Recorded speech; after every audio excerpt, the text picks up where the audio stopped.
can't breathe. Panic cries echoed around them. Shells burst.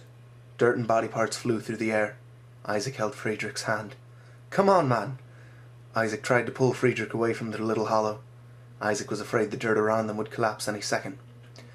I'm scared, Isaac. Really scared. What if we die? We won't die, Friedrich. Come on. He pulled again, and Friedrich finally moved. They stood up and began running away from their mound. With a boom, childhood memories caved in behind them. It was too late. They couldn't look back. The neighbor kid, Alonso, died right in front of them as they ran, machine gun fire cutting him in half. Isaac didn't want to think about Alonso. The fear made that easy. What's that? Friedrich yelled. Isaac listened. A massive whirring, the churning of the gears of a great machine above them. A gunship descended from the clouds. Gouts of flame belched forth from the machine, and the air was filled with the whistles and whips of the earth around them as they flew away in rooster tails of dirt and gravel. They passed an old tree, carved with the names of every child of every generation. The names were wiped away forever as 1,000 lead slugs burrowed into its flesh, devouring it. They saw the remains of a house ahead of them. They ran harder. Isaac! Isaac heard Friedrich say his name, but he didn't respond. He didn't have time to. They had to reach the house. The gunship stopped firing as they neared the house. They hid inside, avoiding the areas of the house that were most damaged. Isaac turned to Friedrich. Friedrich's face was blue. He was drawing tight little breaths. Asthma attack. Friedrich couldn't breathe. Your inhaler! Where is it?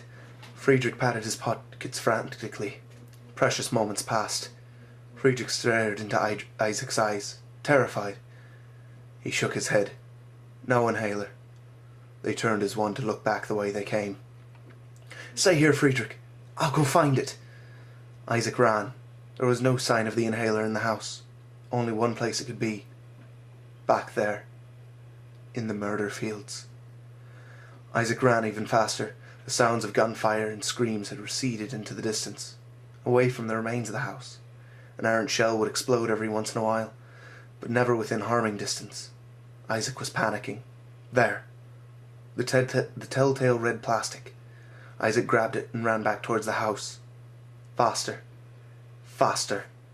He was taking too long. Friedrich, I have it!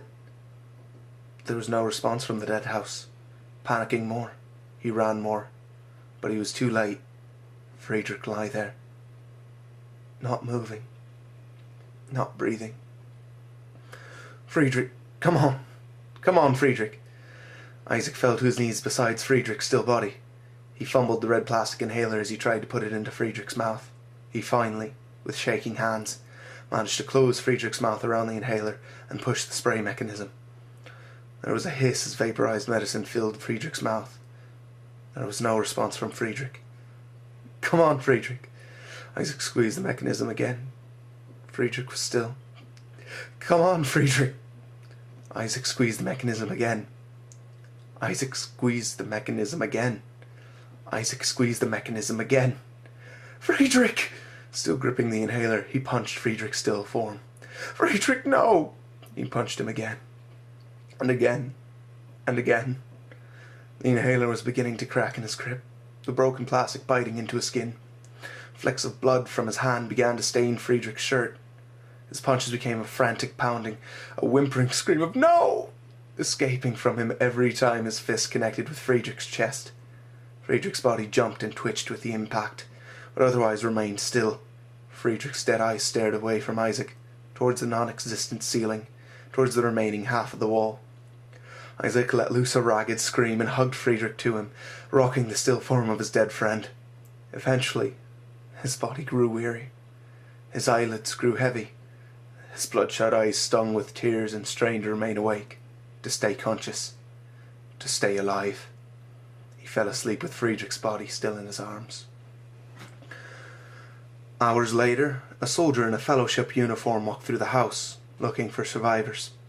He found a young man asleep next to a stairwell, the dead body of another young man clutched in his arms. The soldier walked gently up to the young man and crouched down next to him. He laid a gentle hand on the young man's shoulders. Boy, You alive?" The young man stirred. He looked up at the soldier, his eyes bloodshot. Weary, too old to belong to someone his age. The soldier had seen the same eyes on the veterans who had lost friends and family members to war. The boy muttered something unintelligible in response. The soldier thought it was slurred or mumbled speech before he realized that it was another language entirely. The boy must be a provincial, which means his village had just been wiped off the map. "Come on, kid, you've got to come with me." The young man stared at him with his tired, old eyes.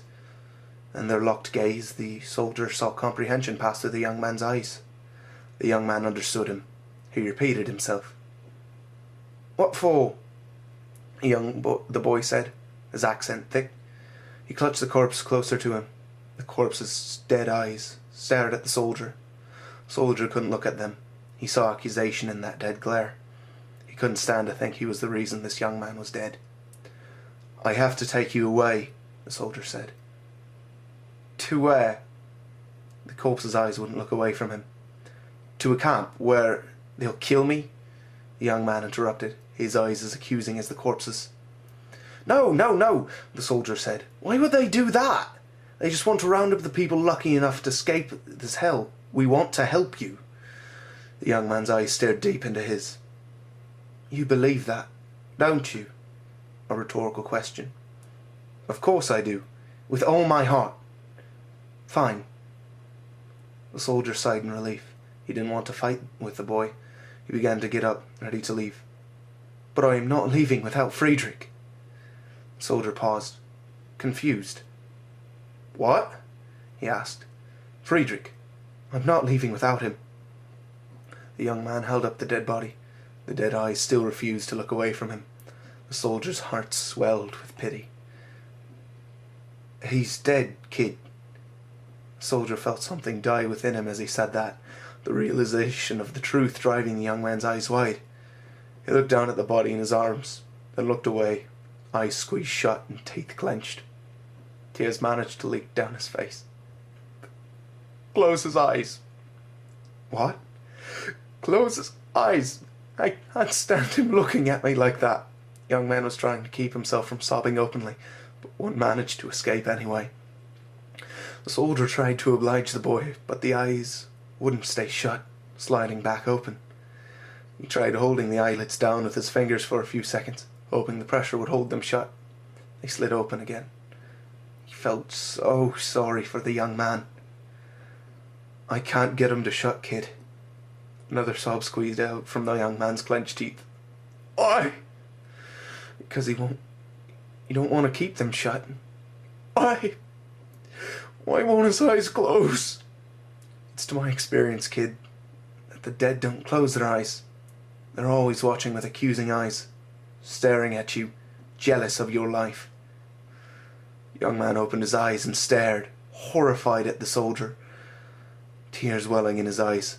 He let out a wail and clutched the body to him, sobbing into the blood-flecked shirt of the dead young man. The soldier realized he may have said the wrong thing. The soldier began to get up. "I'm going to leave before I make things worse. I'm sorry, kid, but you've got to come with me.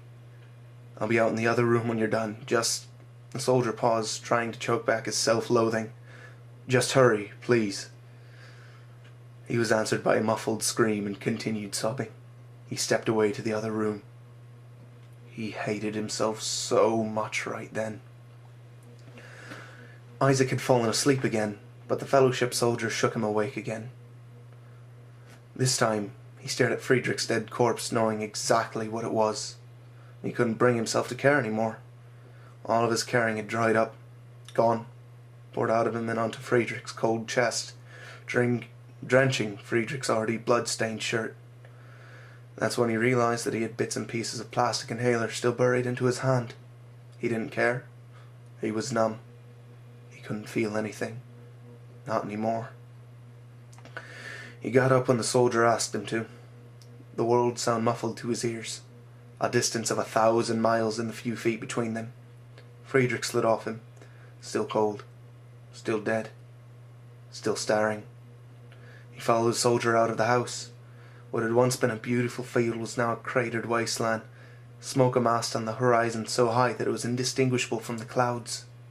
The sun shone red through the polluted sky. Isaac didn't care. Isaac was numb. Isaac couldn't feel anything. Not anymore. He was staring at a dead body on the side of the road. It was mutilated. Did he know that person? He wasn't sure. There wasn't a face for him to recognize, nor much of a body. The soldier was making muffled words at him in the language of the Fellowship. He heard the soldier, but didn't make sense of the words. They just bounced off his eardrums, discordant notes that made sound, but not music. "My name is Friedrich." Isaac stared at the Fellowship soldier. Then he looked back towards the battlefield and the pluming smoke on the horizon, to the blood-red sun setting in the west. He stared at the unrecognizable dead body that became less and more familiar the longer he looked at it. He stared at his damaged and possibly ruined hand. And he brought his eyes back to the Fellowship soldier. "Of course it is."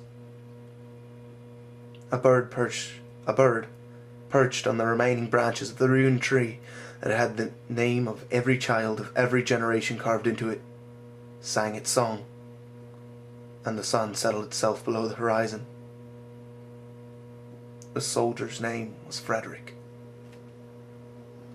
And that is an incredibly depressing story, but I actually think it's kind of, I hate to blow my own horn, but I actually really like it. I think it's beautiful in its way. I mean, just like, oh hey, what a wonderful story I have.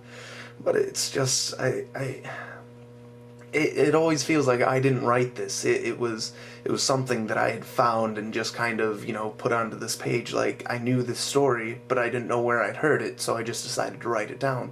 But